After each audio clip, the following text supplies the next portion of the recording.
जय Bharat dear all अद्वितियंस, dear all बच्चा पार्टी। आई होप कि आपका प्रिपरेशन जो अच्छे से चल रहा होगा, नोट्स भी आप अच्छे से बना रहे होंगे, रेफरेंसेस जो है उसमें भी आप अच्छे से जा रहे होंगे और अच्छे से पढ़ाई चल रही होगी, अच्छे से एमसीक्यू जो है वो भी सॉल्व कर रहे होंगे। So in our last lecture we discussed about the Golgi body, its components and its functions, as well as we also talked of GERL system, in which there are three organelles which are connected. One is Golgi body, then endoplasmic reticulum, and the last one is lysosome. As we know that the lysosome is formed in form of vacuole and it is separated from the trans phase of Golgi body, right? So in this lecture we are going to discuss about the lysosome and the entire compilation of the GERL system, right? So let us start with the organelle lysosome. If we talk about the lysosome, first the lysosome was discovered by a scientist known as Christian Dadeu, right? The scientist's name is what? Christian Dadeu, right? And he discovered this lysosome in liver cell. This liver cell is also known as hepatocytes. What it is called? Hepatocytes. So first of all, Christian Dadeu, that was the scientist who discovered lysosome in human liver cell. Okay, their ultrastructure means microscopic image के basis पे जो structure दिया, ultrastructure, that was the scientist Navikov, right? Lysosome are found in all eukaryotic cell, right? So lysosome is present in all eukaryotic cell except first one is mature mammalian RBC. Again, in immature, when it formed from the bone marrow, at that time it also has ER, it has nucleus, it has a Golgi body as well as lysosome, but mature RBC में lysosome जो है वो नहीं होंगे, कोई भी membranes bound organelles जो है वो mature RBC में नहीं होंगे. Other than that is yeast. Yeast जो हो क्या है? Yeast is nothing but the unicellular fungi, right? Yeast is the only unicellular fungi and that also do not has this lysosome. The other one is Neurospora, again a fungi, and the Euglena, which is a connected link between the animal kingdom and plant kingdom, that also do not contain what? Lysosome. So these are the exceptional cases in which lysosome is not there, but other than that all eukaryotic cell have a lysosome in it. The one more example is meristematic cell. This meristematic cell is continuously dividing cell which is found in the growth area of plant in a meristematic tissue, right? That meristematic cell also do not have lysosome. Other than that, all eukaryotic cell have lysosome in it, right? Okay, now the size of lysosome is various from 0.2 to 0.8 micrometer. It is depending upon the types of cell and the function they perform. Okay, the number is more in cell involves in intracellular digestion. Okay, what does it mean by intracellular digestion? For example, here we have plasma membrane, right? This is the plasma membrane. Okay, in this plasma membrane, supposing that we have one lysosome which contain hydrolytic enzyme, right? Lysosome has hydrolytic enzyme. Supposing that if there is any kind of food particle come in contact with the plasma membrane, then after that food particle enter into the cytoplasmic part and then it will come in contact with the lysosome, and lysosome hydrolytic enzyme digest that particle, right?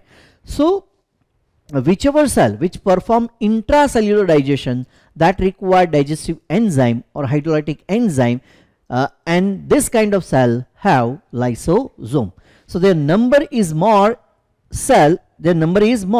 in cell which perform what? Intracellular digestion. For example, WBC, right? WBC function is defense. It is related with the engulfing of foreign particles. Same way phagocytes also perform same function, and the histocytes which are present in a areolar tissue, right? It is also known as amoeboid cell because they can change their shape. Okay, so these are the cell which engulf foreign particle and digested it, right? So in this kind of cell we can say that the lysosome number is more. Okay, now origin of lysosome. Lysosome is formed from SER, right? There was a scientist who believed like lysosome is formed from SER, and that scientist was Navikov. And one other scientist, the name was Dowalder.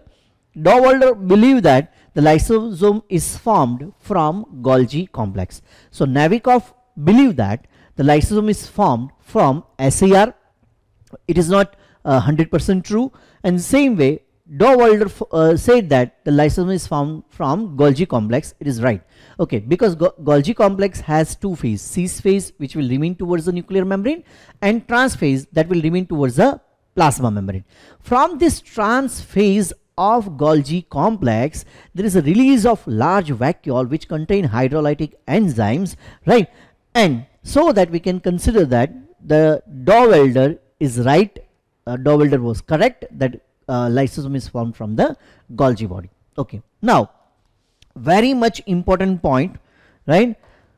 अब जो 3 point हम discuss कर रहे हैं वो तीनों point बहुत ही इंपॉर्टेंट पॉइंट हैं, तीनों के तीनों पॉइंट जो है वो याद रखना. देखिए, अगर हम लाइसोसोम की बात करें तो लाइसोसोम जो है it form in form of vacuole, right, from the trans phase of Golgi complex, and this lysosome has what, hydrolytic enzyme, right. This lysosome has hydrolytic enzyme, or we can say that it has digestive enzyme, hydrolytic enzyme or digestive enzyme.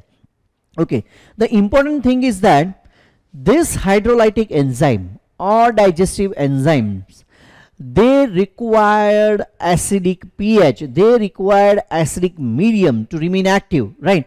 Okay, so this digestive enzyme required acidic medium for proper functioning, right? So this is the lysosome which has hydrolytic enzyme, but inside the matrix of lysosome it is very much important that the medium should be acidic, then only this enzyme remain active. And for that, on the membrane of lysosome, there are a specialized pump. There are specialized pump which is found all around the membrane of lysosome, and that pump is known as H plus, means proton ions pump. What it is called? Proton ion pumps. The function of this pump is what? It brings hydrogen or proton inside the matrix of lysosome.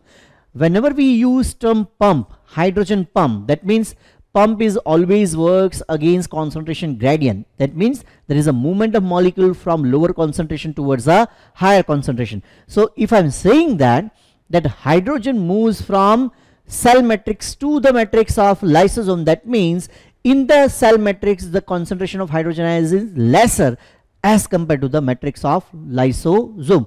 फिर भी वो अंदर क्या कर रहा है, H plus जो अंदर आ रहा है, and that is because is create what, acidic pH, and that acidic pH is important for the activation of hydrolytic enzyme. ठीक है, चलिए, तो ये फर्स्ट पॉइंट हुआ, बहुत ही important. Membrane of lysosome has active H ion pump which pump H ion actively into the matrix. Actively means against concentration gradient, right? Okay, and that required what? Expenditure of ATP as well. Okay, and it creates what? It creates acidic pH which is required for the working of hydrolytic enzyme. All the hydrolytic enzymes, for example glycosidases, for example proteases, for example lipases, for example nucleases, phosphatases, sulfatases, these are all digestive enzymes which are present inside the matrix of lysosome, but they all required what? Acidic pH. To develop that acidic pH, the membrane of a lysosome has H ion pump. Okay, so this is the first point which is very much important. Now next two is also very much important point. Okay, now the next point is what? Substance like cholesterol, cortisol and chloroquinone, right? These are the four substances. For example, again let's draw a diagram of lysosome. This is the lysosome, right? And this lysosome has what? This lysosome has hydrolytic enzyme in it, right? Which is normally what? Which is remain inactive normally, right? Whenever it will come in contact with the food vacuole, then only they become active. So ये जो है वो क्या है? It is a primary lysosome, and membrane of this primary lysosome is stabilized.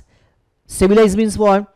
if there is no food particle, if there is no foreign particle, if there is no digestion required inside the cytoplasmic area, at that time it is not required that these hydrolytic enzymes remain active.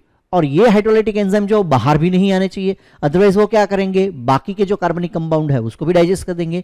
तो what ever the hydrolytic enzyme present inside the matrix of lysosome that should be remain protected by the membrane of lysosome. तो ये membrane of lysosomes जो है उसको stabilise कौन करेगा? These are the substance cholesterol, cortisone, cortisol and chloroquinone. This all are steroid. और आप याद रखिए कि जब हमने प्लाज्मा मेम्ब्रेन पढ़ा था तो प्लाज्मा मेम्ब्रेन जो फॉस्फोलिपिड जो बाइलेयर था उसमें दोनों लिपिड के जो टेल्स थे that will remain in front of each other. और वहां पे बीच में क्या था? Cholesterol. That cholesterol provide what? That cholesterol provide stability.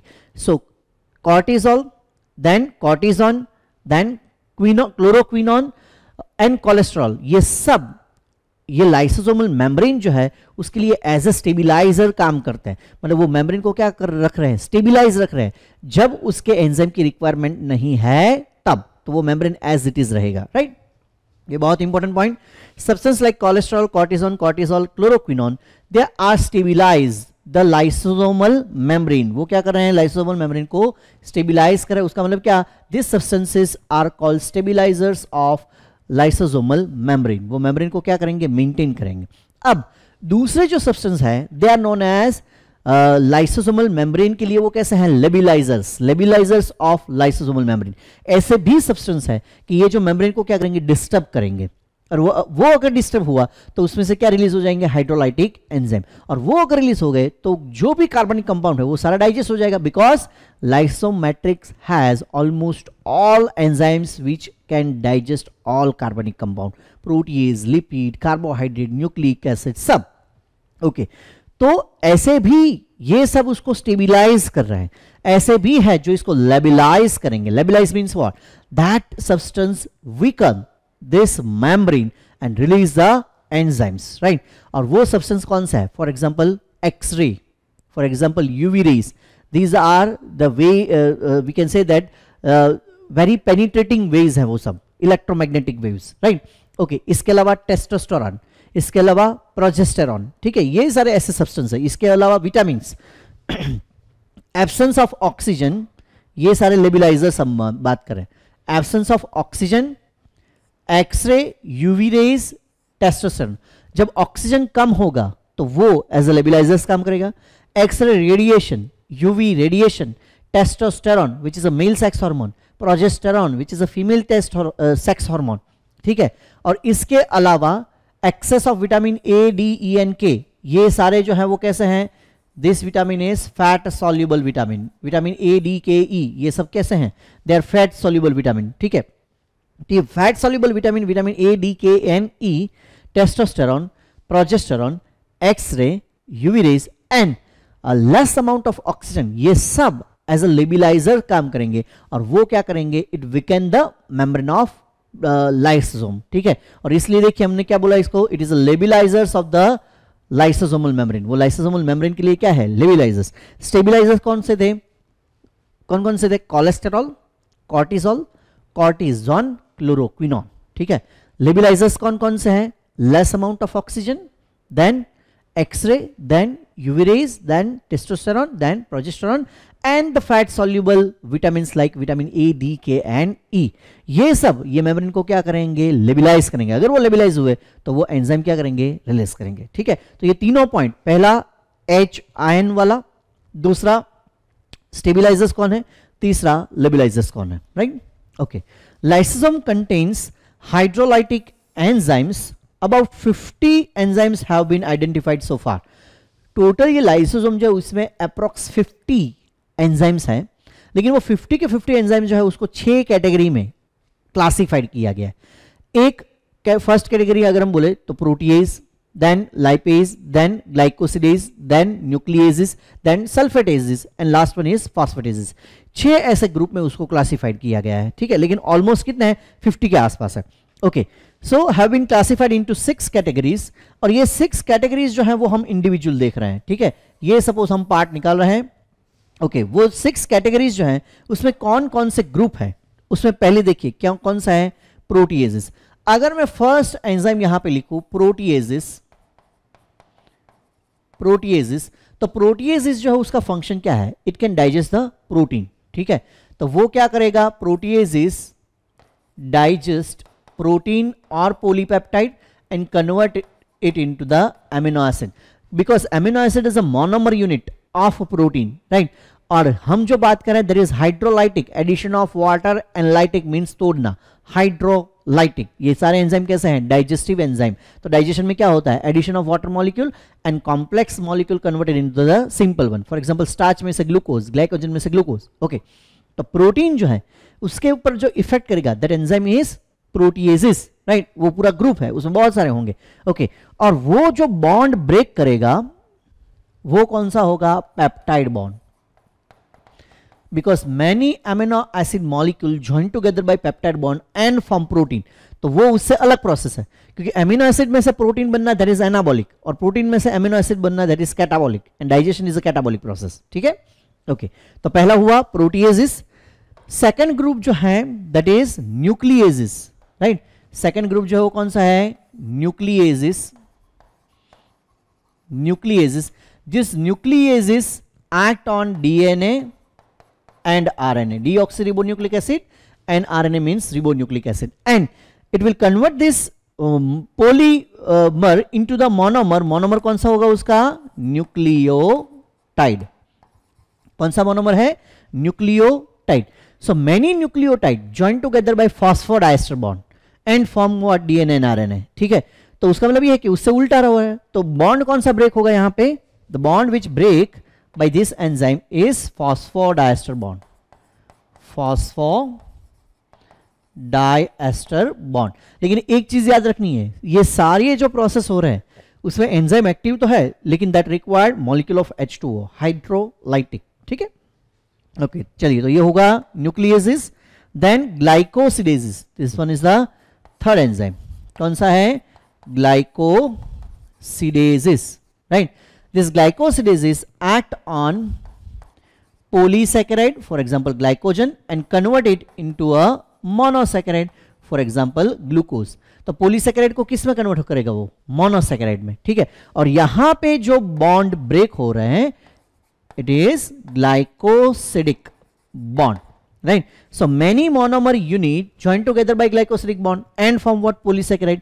तो वो एनाबॉलिक हुआ, उससे उल्टा हो रहा है, डाइजेशन हो रहा है। तो अगर हम बात करें तो पॉलीसैकेराइड में जो ग्लाइकोसिडिक बॉन्ड होगा उसमें वाटर मॉलिक्यूल जो ऐड होते जाएंगे और ग्लाइकोसिडिक बॉन्ड जो क्या होता जाएगा, ब्रेक, ठीक है। तो प्रोटीन में पेप्टाइड बॉन्ड, न्यूक्लिक एसिड में फॉस्फोडाइस्टर बॉन्ड, एंड कार्बोहाइड्रेट में कौन सा बॉन्ड, ग्लाइकोसिडिक बॉन्ड जो ब्रेक होगा, hydrolytic by addition of H2O, right. चलिए, फोर्थ ग्रुप जो है दैट इज फॉस्फेटेसिस। फॉस्फेटेसिस जो सिंपल है, सपोज कहीं पे भी कोई भी सब्सटेंस के साथ फॉस्फेट जो अटैच है और उसको रिमूव करना है, that process will be we can say that leads by an enzyme known as phosphatases, ठीक है। तो सपोज अगर हम बात करें कि एटीपी, तो एटीपी में से क्या बनेगा, एडीपी, ठीक है। तो वो कौन करेगा, फॉस्फेटेसिस एंजाइम, ओके। दूसरा जो है that is sulphatases, same way phosphate की जगह पे सल्फेट होगा। तो सिक्स वन जो है दैट इज एस्टरेसिस, वो यहां पे हम लिखते हैं एस्टरेसिस। एंजाइम कौन सा है, एस्टरेसिस, और वो किसके ऊपर एक्ट करेगा, that will act on lipid molecule. और लिपिड जो है वो किस में कन्वर्ट होगा, fatty acid plus glycerol, fatty acid and glycerol. और यहां पे जो केमिकल बॉन्ड ब्रेक हो रहा है वो कौन सा बॉन्ड है, एस्टर बॉन्ड, ठीक है। चलिए, तो फैटी एसिड और ग्लिसरॉल अगर अटैच हुए तो वो बॉन्ड कौन सा फॉर्म करेंगे, एस्टर, और उससे क्या बनेगा, लिपिड। ये उससे कैसी प्रोसेस है, उल्टे, ठीक है। तो protease act on protein and break the peptide bond with the help of H2O। Nucleases act on DNA and RNA and break the phosphodiester bond with the help of H2O। Glycosidases act on polysaccharide and break the bond, glycosidic bond, with the help of H2O. And esterases act on lipid, again break the bond ester with the help of H2O. हर एक bond break करने के लिए क्या चाहिए, H2O, hydrolytic, hydrolytic, and this all enzyme are we can say that the digestive enzyme, ठीक है। तो ऐसे 50 एंजाइम है, लेकिन उसको क्लासिफाइड किया गया है इस 6 ग्रुप में। कौन कौन से हुए? Glycosidases act on carbohydrate, then we can say that the esterases which act on lipid, then proteases which act on protein, then nucleases which act on nucleic acid, and phosphatases and sulfatases, ठीक है। ऐसे 6 group में उसको classified किया गया है। Now अगर हम लाइसोसोम जो है वो लाइसोसोम में ये जो एंजाइम्स हैं वो हमने देखे कि वो हाइड्रोलाइटिक एंजाइम किस में है? मैट्रिक्स में है। लेकिन क्या ऑलवेज वो हाइड्रोलाइटिक एंजाइम ही मैट्रिक्स में होंगे? नहीं, वो डिपेंड करता है कि लाइसोसोम जो है वो कौन से स्टेट में है, ठीक है। सो that lysosome has different kinds of matrix on the basis of state of its function, और उसलिए उसका मैट्रिक्स जो है वो सेम नहीं रहता है, it shows various changes in it, and that is why lysosome is also known as polymorphic organelles। चलिए वो देखते हैं। Matrix in lysosome is heterogeneous, मतलब हर एक लाइसोसोम में मैट्रिक्स कैसा होगा? अलग अलग। and that is on the basis of the matrix lysosome are of 4 type, 4 type के लाइसोसोम है, और इसलिए लाइसोसोम को क्या बोलते हैं? पॉलीमॉर्फिक। क्या बोलेंगे? पॉलीमॉर्फिक ऑर्गेनल्स, ठीक है, क्योंकि उसमें जो मैट्रिक्स है वो अलग अलग टाइप का होगा। ओके, अब अगर हम बात करें तो पहले देखते हैं primary lysosome and secondary lysosome. अब देखिए प्राइमरी और सेकेंडरी लाइसोसोम जो है वो मैं पहले एक यहाँ पे डायग्राम जो है वो डेवलप कर लेते हैं, और फिर आपको वो समझ में आ जाएगा कि ये सपोज अगर हम बात करें तो ये आप ऐसे समझ लो, दिस इज द ट्रांसफेज, ठीक है। और ट्रांसफेज में से सपोज ये एक लाइसोसोम जो है वो डेवलप हुआ, right, and this lysosome contain enzyme in it. उसमें क्या होगा? एंजाइम है, और वो एंजाइम अभी कैसे हैं? This enzymes are inactive. ये एंजाइम जो कैसा है? इनएक्टिव। तो जब लाइसोसोम जस्ट अभी सेपरेट हुआ है from the trans phase of Golgi body, or we can say the concave phase or maturation phase, at that time they have hydrolytic enzyme but they are all inactive enzyme। तब ये lysosome को हम क्या बोलेंगे? Primary lysosome. तब उसको क्या बोलेंगे? Primary lysosome. ओके, ये एक प्राइमरी लाइसोसोम का हुआ। If at all the same lysosome come in contact with the food vacuole, ठीक है, ये सपोज फूड वैक्यूल है और उसमें ये सपोज कोई फूड है, right, this is the food particle. तब ये सारे जो एंजाइम्स हैं वो एंजाइम जो वो कैसे हो जाएंगे? Active. This inactive enzyme converted into a active form, और ये एक्टिव फॉर्म के लिए क्या चाहिए होगा? Acidic medium. तो ये एक्टिव फॉर्म में कन्वर्ट होगा, उससे पहले कौन वर्क करेगा? H आयन पंप, ठीक है। तो ये सारे कैसे हो जाएंगे? एक्टिव। लेकिन ये होगा कब? if at all food particles is there in a cytoplasmic region which is surrounded by the plasma membrane। इसलिए ये पार्ट जो क्या है? Food vacuole. कोई भी फूड वैक्यूल जो है, एक चीज याद रखना, फूड वैक्यूल के आसपास मेम्ब्रेन होगा ही होगा। कोई फूड पार्टिकल डायरेक्ट साइटोप्लाज्मा में नहीं आता, it is cover with the membrane, और उसको हम क्या बोलते हैं? Food vacuole. अब जब ये एक्टिव हो जाएगा, at that time we can consider this lysosome as a secondary lysosome. तब उसको क्या काउंट करेंगे? Secondary lysosome. ये याद रखना। तो प्राइमरी लाइसोसोम में हाइड्रोलाइटिक एंजाइम है but they are inactive. When it come in contact with the food vacuole they become active, that time we consider that lysosome as a secondary lysosome, right. चलिए, so first one is primary lysosome. If we talk about the primary lysosome then we can say that in primary lysosome they contain inactive digestive enzyme and are called storage granule। इसमें digestive enzyme है लेकिन कैसा है? Inactive. तो अभी store हुआ है, and that is because it is also known as storage lysosome, ठीक है। दूसरी चीज, primary lysosome are also known as protolysosome. Protolysosome क्यों? क्योंकि अभी एंजाइम हम ये बोल सकते हैं एक्टिव नहीं हुआ। प्रोटोलाइसोसोम, ठीक है, पहला, अभी एक्टिव जो है वो नहीं हुआ है। It is also known as inactive lysosome, protolysosome, inactive lysosome और ओरिजिनल लाइसोसोम। लाइसोसोम भी जस्ट क्या हुआ है? रिलीज हुआ है from the trans phase of the Golgi. तो इनएक्टिव, दूसरा प्रोटोलाइसोसोम, और तीसरा ओरिजिनल लाइसोसोम। ये सब क्या है? प्राइमरी लाइसोसोम जो उसके अलग नाम है, ठीक है। अब हम देख रहे हैं सेकेंडरी लाइसोसोम। अगर हम सेकेंडरी लाइसोसोम की बात करें, यहां पे हमने बात की किसकी? Primary lysosome. अब हम बात करें सेकेंडरी लाइसोसोम। तो सेकेंडरी लाइसोसोम की अगर हम बात करें, इट ऑल्सो नोन एज हेटेरोफैगोसोम। ये पॉइंट बहुत इंपॉर्टेंट है। हेटेरोफैगोसोम जो है वो अगर आपको पूछा जाए तो भले ही मैंने वो यहां पे सेकेंडरी लाइसोसोम में लिखा है, लेकिन primary, secondary, tertiary, they all three are heterophagosome. अब हीट्रोफैगोसोम का मतलब क्या होता है कि यहां पे आप ऐसा समझ लो कि ये सपोज लाइसोसोम है और यहां पे सपोज मैंने एक प्लाज्मा मेम्ब्रेन डेवलप किया है, ये प्लाज्मा मेम्ब्रेन है, ठीक है, this is the plasma membrane. तो यहां पे ये लाइसोसोम जो देखिए कि ये लाइसोसोम जो डाइजेशन कर रहा है वो किसका डाइजेशन कर रहा है, right, it digest the foreign particle, बाहर से जो पार्टिकल आया है, फूड पार्टिकल है, ठीक है, उसको वो डाइजेस्ट कर रहा है। तो वो खुद के ऑर्गेनल को डाइजेस्ट नहीं कर रहा है, राइट, खुद के कंपोनेंट को डाइजेस्ट नहीं कर रहा है, फॉरेन पार्टिकल को डाइजेस्ट कर रहा है। एंड दैट इज व्हाई हेटेरोफैगोसोम बाहर के पार्टिकल को डाइजेस्ट कर रहा है, खुद के पार्टिकल को डाइजेस्ट नहीं कर रहा है। अगर वो करता तो हम उसको क्या बोलते हैं, तो हम उसको ऑटोफैगोसोम बोलते हैं, ठीक है। फॉर एग्जाम्पल कोई ऑर्गेनल्स जो है due to aging, due to any damage, ठीक है, या फिर entire cell due to aging, जब उसको डाइजेस्ट करना होता है तब लाइसोसोम जो है वो खुद के ही स्ट्रक्चर जो है सेल के उसको क्या करेगा, digest. At that time it is known as autophagosome. लेकिन primary, secondary, tertiary they are related with the digestion of foreign food particle and that is why they are हेटेरोफैगोसोम।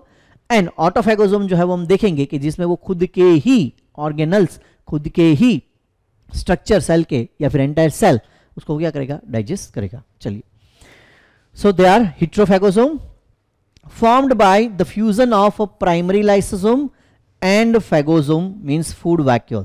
तो यहां पे देखिए प्राइमरी लाइसोसोम था, प्राइमरी लाइसोसोम जो किसके साथ connect हुआ, फूड वैक्यूल के साथ, और फिर वो क्या बन गया, secondary lysosome, right. So this is all about the primary and secondary lysosome. दूसरा चीज, secondary lysosome contain what, active enzyme. जब secondary lysosome if it come in contact with the food vacuole तो अब डाइजेशन स्टार्ट होगा which required active digestive enzyme और active hydrolytic enzyme, ठीक है। चलिए, तो ये प्राइमरी और सेकेंडरी आपको समझ में आ गया होगा। प्राइमरी का मतलब ये है कि enzymes are inactive, that lysosome is just from the trans phase of the Golgi complex. लेकिन जब वो फूड वैक्यूल के कांटेक्ट में आ जाएगा at that time it become active, और तब हम उसको क्या बोलेंगे, तब हम उसको बोलेंगे सेकेंडरी लाइसोसोम। तो प्राइमरी, सेकेंडरी हमने देखा। अब टर्शरी और ऑटोफैगोसोम देखे उससे पहले हम पूरा एंटायर एक GERL सिस्टम जो उसको कंपाइल कर लेंगे तो सारी चीजें जो आपको अच्छे से समझ में आ जाएगी। चलिए, so let's start with the GERL system, very interesting and important one. This is the nuclear membrane which is a double membrane structure and due to evagination of nuclear membrane there is a formation of cisternae and that cisternae is studied with the ribosomes on its surface. So basically it is a RER, right? Now due to the fragmentation of this kind of RER, vesicles will be formed, and by we can say that by the fusion of that vesicles, formation of cis phase or convex phase or formative phase of Golgi body। Golgi body का cis phase, formative phase या फिर क्या बनेगा, convex phase. Okay, gradually whatever the substance formed in ribosomes, basically I am talking about the protein, right, that protein pours into the lumen of cisternae and then after that protein is also present in the vesicles, and due to that we can say that that protein is also present in a lumen of cisternae of Golgi body। Golgi body के cisternae में क्या है, वही protein है, right, लेकिन उसका modification हो रहा है primary, secondary, tertiary, quaternary structure protein का। तो क्वाटरनरी स्ट्रक्चर में प्रोटीन जो वो 3 डायमेंशनल फॉर्म में आ जाएगा and that 3 dimensional structure of protein has active site which connect with the substrate, so we can say that now that protein is become enzyme। जब active site form हो जाएगा तब वो protein क्या बन जाएगा, एंजाइम बन जाएगा। Okay, so now we can say that from this trans phase of Golgi body, this is the structure, this is the vacuole which releases from the trans phase that contain what, hydrolytic enzyme. लेकिन वो सब hydrolytic का enzyme कैसा है, inactive hydrolytic enzyme, और इसलिए ये जो स्ट्रक्चर है it is nothing but the primary lysosome. वो कौन सा लाइसोसोम है, primary lysosome. Okay, now supposing that this red part is what, plasma membrane, that red part और plasma membrane come in contact with the foreign particles, right, that foreign particles is now enter into the cytoplasmic region and during that process gel sol gel mechanism याद करो, during that process plasma membrane cover that food particles and form what, food vacuole। लेकिन ये solid food particle अंदर आया तो उसको हम क्या बोलेंगे, फेगोसाइटोसिस, और वो क्या है, एंडोसाइटोसिस। एंडोसाइटोसिस जो है उसमें 2 हो सकते हैं, फेगोसाइटोसिस एंड पिनोसाइटोसिस। तो फेगोसाइटोसिस से क्या बना, food vacuole. Now the thing is that this primary lysosome come in contact with the See, this primary lysosome at the time of formation, they have what? They have inactive enzyme. But once it come in contact with the food vacuole, this all enzyme is become active. वो कैसे हो जाएंगे? Active enzyme हो जाएंगे, और उस time पे हम उसको क्या बोलेंगे? Secondary lysosome. What it is called? Secondary lysosome. So once food vacuole and lysosome join together, whatever the hydrolytic enzyme present inside the lysosome, that includes proteases, lipases, we can say that glycosidases, esterases, sulfatases, phosphatases, वो सारे enzyme food vacuole में जो भी material उसको क्या करेंगे? Digest करेंगे. And whatever the digestion takes place after that, there is a absorption. There is a absorption of that food particle. तो ये जो है देखिए, इसमें फूड जो है उसका क्या हो चुका है? डाइजेशन हो चुका है. वो फूड वैक्यूल जो है डाइजेस्टेड पार्ट, वो किस में आ जाएंगे? साइटोप्लाज्म में. तो एब्जॉर्प्शन हो गया. तो उसके बाद क्या होगा? देखिए पूरा अगर हम सीक्वेंस जो है वो ले, तो एक साइड पे क्या डेवलप हुआ है? Primary lysosome. एक साइड से क्या डेवलप हुआ? Food vacuole. फूड वैक्यूल और primary lysosome when they join together to form what? Secondary lysosome. उसमें क्या होगा? डाइजेशन होगा. उससे डाइजेस्टिव पार्ट जो क्या हो जाएगा? एब्जॉर्ब हो जाएगा. किसमें? साइटोप्लाज्म में. फिर उसमें क्या बचेगा? फिर उसमें बचेगा डाइजेस्टिव पार्ट जो है वो तो बाहर आ गया, ठीक है, साइटोप्लाज्म में, क्योंकि वो सिंपल फॉर्म में कन्वर्ट हो गया. अब इसके अंदर जो बचेगा वो क्या बचेगा? Undigested food material. तब वो लाइसोसोम को हम क्या बोलेंगे? Tertiary lysosome. तब हम उसको क्या बोलेंगे? Tertiary lysosome. Now that tertiary lysosome gradually move toward the plasma membrane, right, and it release what? It releases waste product, and that plasma membrane again become a part of plasma membrane, क्योंकि plasma membrane से ही वो membrane separate हुआ था और वहीं पे वो हो गया. तो उससे क्या होगा? जो सेल का सरफेस एरिया जो है वो क्या होगा? मेंटेन होगा, ठीक है. And that process is exocytosis. तो फूड वैक्यूल जो फूड वैक्यूल तो नहीं बोल सकते, अब उसको टर्शियरी लाइसोसोम जो है वो अनडाइजेस्टेड फूड जो है उसको बाहर जो है वो धकेल देगा. That process known as ephagy. Phagocytosis से उल्टा ephagy. Phagocytosis is endocytosis and ephagy is exocytosis, ठीक है. तो ये primary, secondary, tertiary, primary, secondary, tertiary. इसमें देखिए डाइजेशन किसका हुआ? फॉरेन पार्टिकल्स का, बाहर से आया था वो, right. Either it would be in form of phagocytosis और pinocytosis, both can be possible, ठीक है. लेकिन primary, secondary, tertiary they are related with the digestion of foreign particle, और इसलिए ये तीनों को, प्राइमरी, सेकेंडरी, टर्शरी, ये तीनों को हम बोल सकते हैं हेटेरोफैगोसोम. क्या बोल सकते हैं? हेटेरोफैगोसोम. Okay, now the second part is that if at all this primary lysosome come in contact with its own organelles, यही सेल के कोई ऑर्गेनल्स के कांटेक्ट में आया, फॉर एग्जांपल माइटोकॉन्ड्रिया. तो यहां पे देखिए मैंने क्या दिखाया है? There is a fusion of primary lysosome and mitochondria. तो वो खुद के ही माइटोकॉन्ड्रिया को क्या कर देगा? डाइजेस्ट कर देगा, ठीक है. तो अगर ऐसा हुआ then this lysosome is considered as a autophagosome. खुद के ही कंपोनेंट को डाइजेस्ट कर रहा है, ऑटोफैगोसोम, ठीक है. ऑटोलाइसिस, ऑटोफैगोसोम, समझ में आ रहा है? तो इसलिए जब कोई लाइसोसोम जो है वो खुद के ही कंपोनेंट को डाइजेस्ट करेगा, that time it is considered as a autophagosome, and that process is nothing but the autolysis. ऐसे ऑर्गेनल्स को भी डाइजेस्ट कर सकता है या फिर एंटायर सेल को भी कर सकता है, right. That is depending upon the condition of cell. चलिए, तो ये GERL सिस्टम है. आई होप कि ये सारी चीजें आपको समझ में आ गई होगी. अब हम बाकी के दो जो है वो जल्दी से देख लेते हैं. That is tertiary and autophagosome. If you talk about the tertiary phagosome, right, sorry, tertiary lysosome, it also known as telosome, word याद रखना, दैट कंटेन रेसिडुअल बॉडी. अब उसमें जो अनडाइजेस्टेड फूड मटेरियल जो है that is known as residual body which is covered with the plasma membrane, ठीक है. It contains undigested food which is expelled out by the process of exocytosis, वो हम पढ़ चुके हैं. Now autolysosome which is also known as autophagosome because it digests its own organ, or we can say the component of the cell. Formed by fusion of primary lysosome. Secondary lysosome कैसे form हो रहा था? Primary lysosome plus food vacuole, तो उसको हम क्या बोल रहे थे? Secondary lysosome. यहाँ पे it is formed by fusion of primary lysosome with, यहां से इंपॉर्टेंट, with cell organelles. और वो ऑर्गेनल्स कैसे होंगे? विच इज ओल्डर, पुराने हो चुके हैं, या फिर डैमेज, और नीड टू बी डाइजेस्टेड, ठीक है. तो ऐसे ऑर्गेनल्स के जो ओल्डर है वो डैमेज हो चुके हैं, तो ऐसे ऑर्गेनल्स को क्या करना पड़ेगा, डाइजेस्ट जो कर देना पड़ेगा। तो अगर प्राइमरी लाइसोसोम जो है वो फूड व्हीकल के साथ अटैच हो रहा है विथ फॉरेन पार्टिकल्स, तो वो क्या बनाएगा, सेकेंडरी लाइसोसोम। लेकिन अगर वो खुद के ही कोई ऑर्गेनल्स के साथ अटैच हो रहा है, then they form what, autophagosome. Okay, this autosomes also function during the deficiency of food. Suppose आप कार्बोहाइड्रेट जो है वो ले रहे हो एज अ फूड मटेरियल, ठीक है, तो कार्बोहाइड्रेट जो यूज होगा, अगर कार्बोहाइड्रेट नहीं हुआ तो लिपिड यूज हुआ। लेकिन अगर आपने फूड इंटेक जो है वो रिड्यूस कर दिया, तो उस टाइम पे क्या होगा, उस टाइम पे आपके सेल में जो भी रिजर्व फूड मटेरियल जो है that will be utilized by the cell to perform the normal metabolic process. तो जो हमारे सेल में जो स्टार्च ग्रेन्यूल्स होंगे, सॉरी हम में ग्लाइकोजन होंगे एनिमल सेल में, या फिर प्लांट में कौन से होंगे, स्टार्च ग्रेन्यूल्स होंगे, या फिर प्रोटीन ग्रेन्यूल्स जो होंगे, तो उसका डाइजेशन करने का काम वो भी कौन कर रहा है, वो भी ये ऑटोसोम या फिर लाइसोसोम कर रहा है, ठीक है। लेकिन वो कब होगा, at the time of deficiency of food.